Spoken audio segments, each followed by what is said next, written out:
This next song, this is the first song that I sang on the Grand Ole Gospel Time for the Grand Ole Opry. Going back 1980, I did an album called The Gospel According to Country. And because of that album, I was invited to be on TBN that was headquartered in California at the time. And the couple that were being interviewed that evening was the host and hostess of the Grand Ole Gospel Time for the Grand Ole Opry, Jimmy and Dottie Snow. Some of you folks are probably familiar.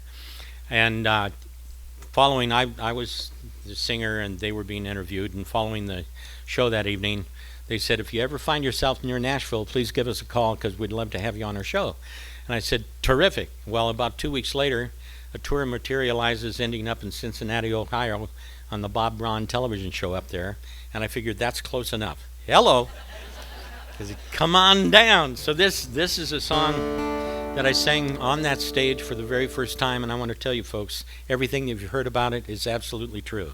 To stand on that place where all of the greats of country music have stood is pretty impactful. And the song that I sang, this was a song that I'd written. A friend of mine, his son was a jockey, a 17-year-old jockey that was killed in a horse race the Saturday before Easter in 1980. And I knew the young man, and his father and I had been in business together. And his dad asked me if I'd write a song in tribute to the son. They wanted to set up a memorial fund for new jockeys to buy them helmets and colors and all. And I said yes before I said no. And I said, oh my gosh, what do I do now? I've got to write a song, take a 17-year-old kid's life and telescope it into about 3.5 minutes. Well, this is the song. There's a horse race up in heaven on a track they call Divine. And the jockey's name is Kevin, on a horse for all mankind. Bet his life to win this race, that's all he could afford. Now he's gone to ride the horses for the Lord. Kevin was a young man, jockey in his teens. Safford, Arizona made this boy feel like a king. Spent 1 week in their fair town, he'd make this place his home, for the folks had opened up their heart and took him as their own. He was quite a jockey as he wore his colors proud.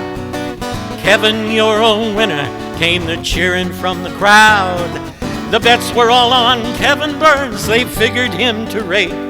They'd seen him ride the week before, winning 7 out of 8. There's a horse race up in heaven on a track they call Divine. And the jockey's name is Kevin, on a horse for all mankind. Bet his life to win this race, that's all he could afford. Now he's gone to ride the horses for the Lord. 7th race was ready, horses standing tense. Crowd was cheering in the aisles, pressing to the fence. Starting gun was fired, the horses broke to run. Fans were on their feet again, the crowd was up for fun. Now the crowd knew he was winning as his horse lunged for the bar. Kevin tried to turn the angle, but the horse leaned much too far. Now the sun shone down on faces, not believing what they saw, as they screamed themselves to silence as they watched this jockey fall. In his heart they heard him cheering as they knew in one accord that he got a post in heaven riding horses for the Lord. Kevin's earthly race is over as he heard the angels call. Now he's in the winner's circle with the Father of us all. There's a horse race up in heaven on a track they call Divine. And the jockey's name is Kevin, on a horse for all mankind. Bet his life to win this race, that's all he could afford. Now he's gone to ride the horses for the Lord. Yes, he's gone to ride the horses for the Lord.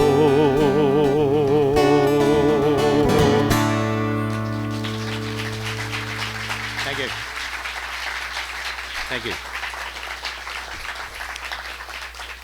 Thank you very much. I've got a special guest in this audience that I want to say thank you to, because I don't know too many people that drive from the middle of Texas to be at this concert. Mr. Tom McClurg, back there with family. Tom, where are you, Tom? There you are. Okay. Tom is basically responsible for us doing what we're doing here tonight.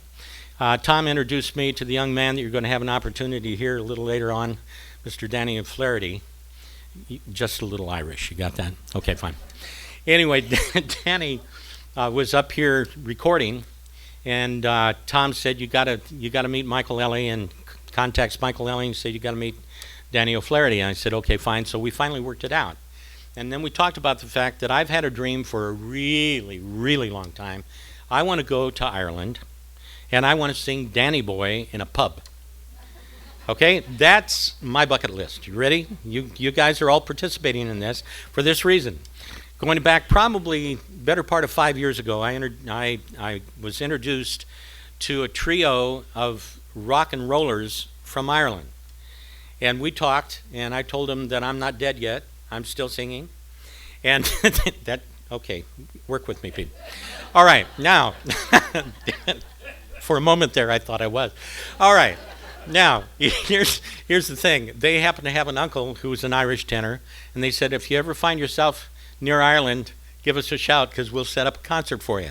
So I figured, okay, this is an opportunity. We're going to videotape this, and we're going to put this up on YouTube, and I'm going to contact them, and I'm going to tell them, listen to the Irish songs in the kids' program. Okay? Okay? And then I am intending, and you can intend with me, that I'm going to end up in Ireland, and I'm going to be able to sing Danny Boy in a pub. All right? Of course, I would like to sing Danny Boy on a stage of 10,000. It's okay. Yeah, I mean, if you want to really go for it, feel free. Now, I'm going to do a song, two of my favorite Irish songs, and this all came about last St. Patty's Day. I was invited to do a St. Patrick's Day concert at 50 Forward. You might be familiar with this, senior citizens. And so I dug out all of this music that my mom had taught me when I was like yay tall. And we did Irish all the time because my whole family were Irish. And I uncovered some verses that I never knew existed. But the one song, we're going to do a couple right now. And one that I want you to join me on is Irish Lullaby, Tura Lura Lura. You know that one. Okay, here we go. Over in Killarney, many years ago, me mother sang a song to me in tones so sweet and low, just a simple little ditty in her good old Irish way, and I'd give the world if she could sing that song to me this day. Here we go, folks. Toora-lura-lura, Toora-lura-lay, Toora-lura-lura. Hush, now don't you cry. Toora-lura-lura, Toora-lura-lay, Toora-lura-lura. That's an Irish lullaby. Oft in dreams I wander to that cot again. I feel her arms a-hugging me as when she held me then. I hear her voice a-humming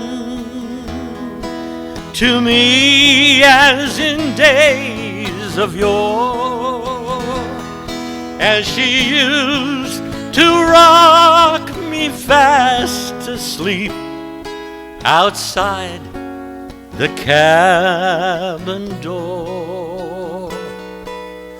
Tooraloo-ra-loo-ra, tooraloo-ra-lie, tooraloo-ra-loo-ra. Hush, now don't you cry. Tooraloo-ra-loo-ra, tooraloo-ra-lie, tooraloo-ra-loo-ra.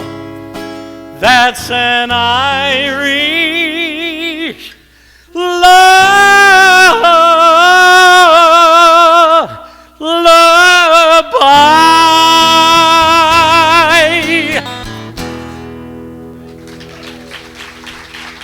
Thank you.